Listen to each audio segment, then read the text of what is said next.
Hey guys, today we would like to talk about the equipment that we use in our voice lessons, and I have Miss Deborah here. Hi, guys. And for us, it's important to do this type of content because one of the things we sometimes want to have the parents that want to come in the room, they want to take pictures of the equipment that we use because it actually works pretty well. And we did a good amount of research to get to the conclusion of recommending these things. So we want to say upfront, we're going to post links of all of this equipment on the description of this video. So that way it's easy for you to find. And one thing that we like as a music school is to give you guys a very specific idea of what we recommend. So instead of giving you 17 options, we want to try to give you one option that works. And of course, you can upgrade from there if you want to spend a little bit more money. Yeah. So one of the things that we like to say is the beginning of doing things for a singer, right? Mhm. What is the first thing that you will need? Well, Because you will need a microphone. I understand. I didn't understand. So Sorry. one thing that is important when you're talking about singers is, of course, everyone knows that you need a microphone, but the microphone, and we even have had some people that I have met in my career that were professional singers, that you ask them, do you have a PA? And they're like, well, what is that? A microphone only works with PA, which is an amplification system. And one of the things that you have to know is like not only the microphone, but all the other elements that are going to make it be able to work and to I guess amplify it. So let's start with the microphone. Sure. Now this first one that we recommend, it's a Behringer. It's let me see, the model is XM8500, and it's about $20. One thing with this one, it's a little bit cheaper because it's a dynamic microphone, and you do want to get a dynamic microphone. And let me actually move this one so we can probably get a little bit better signal.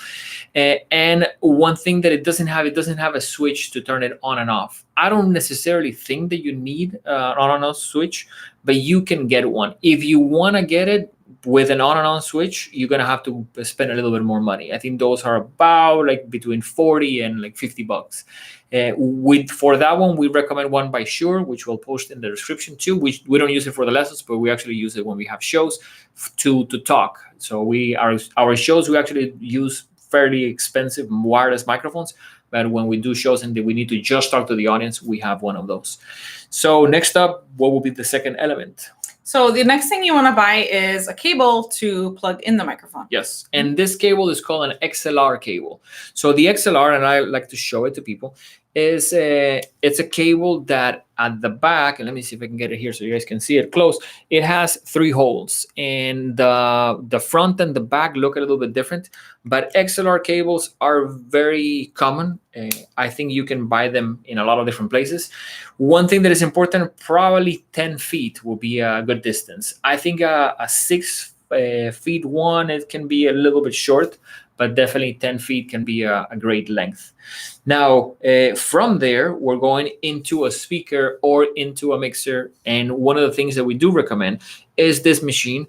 And it's almost like a all-around machine built into itself.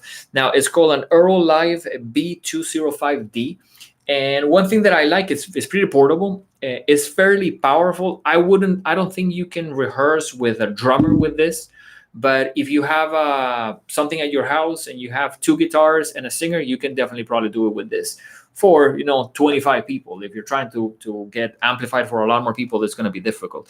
Now, one thing, let me show you the back. There we have an input and an output on the back, and you have 2 more inputs on the front that can take regular microphones or even like a guitar. And at the same time, you have 2 more inputs over here, which are called RCA.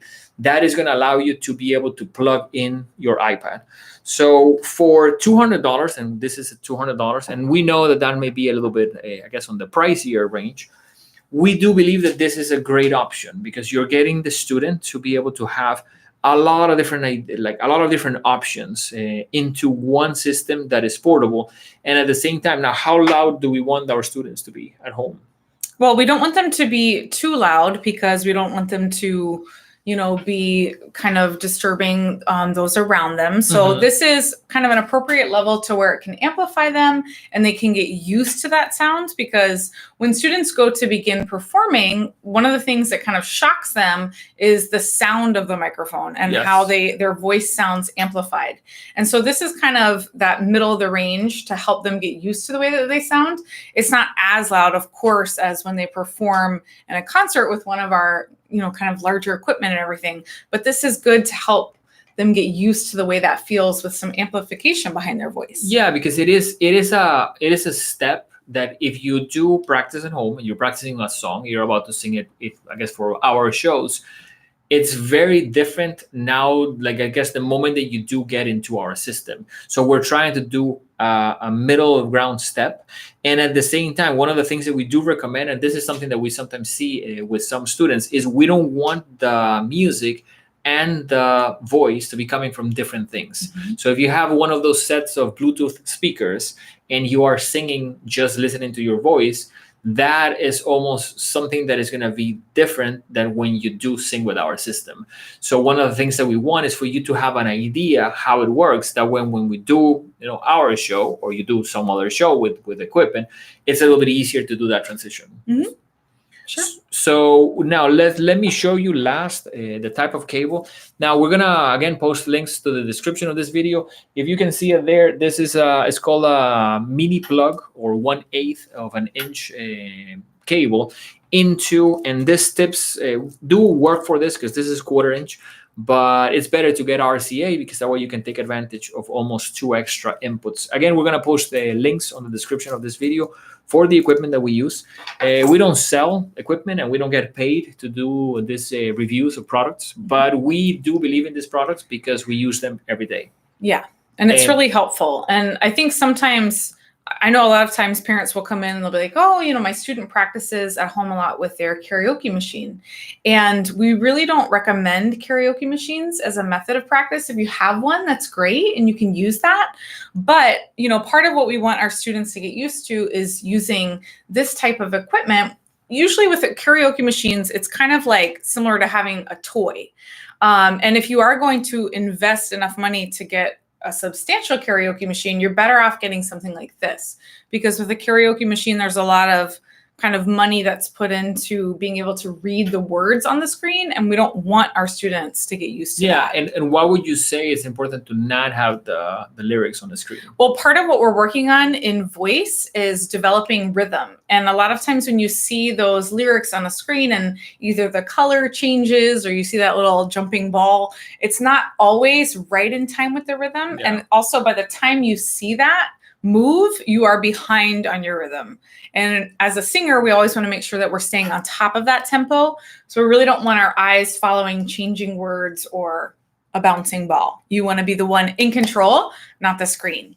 Yeah, and definitely if you guys have any questions, we definitely would like to answer those either in this live. So we're going to continue to do lives. I think tomorrow we're trying to do something about ukulele. So definitely stay tuned for that.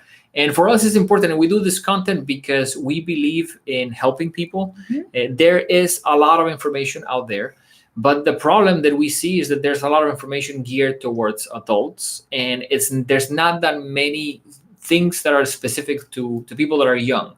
And we do believe as educators that there is a difference when someone is 7 or 9 or 21 when you're working with all of this.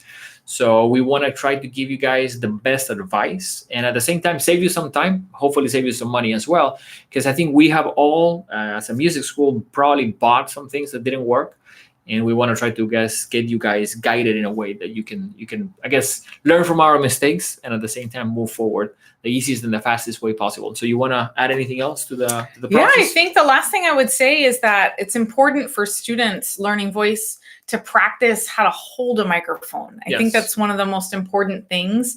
And that's part of what this resource will help your child develop. Because there is a very specific way when we're performing that we want to hold the microphone. Yeah, if you want to give them a couple quick tips, extra tips about how to hold a lot of times when you see people holding microphones, they do this. And that's actually not correct, because then our sound goes over the system. Yes. And so you want to, I know Mr. Diego uses the example, like your microphone is like a flashlight. So you want to imagine that there's a light shining into your mouth. And if you're holding the microphone like it is a flashlight and it's shining into the back of your mouth, that is the correct placement.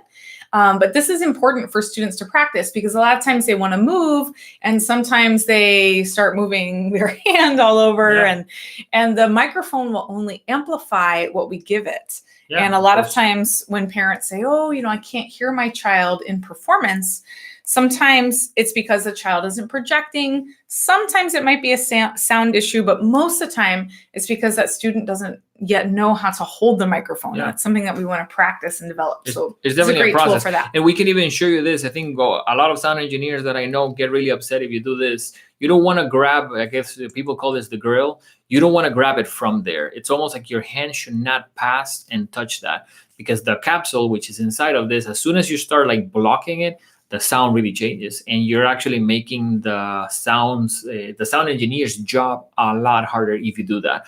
Some rappers like to do that. I guess if you're trying to do beatbox type of thing, it's maybe you can get a specific mic to do that. But for our shows and for the majority of the shows that you guys are going to do as singers, I would not do that, because you want the microphone to be not covered in that way. You want to grab it from a little bit before, but not cover the grill. And that, of course, with the placement is also important. So we hope that was easy to, I guess, follow, and that we do cover the basics of what equipment you should get if you are one of our singers. And we hope to see you guys very soon. Take care. Thank you so much. Thank you for joining us. We're going to keep doing this type of content to help you guys out.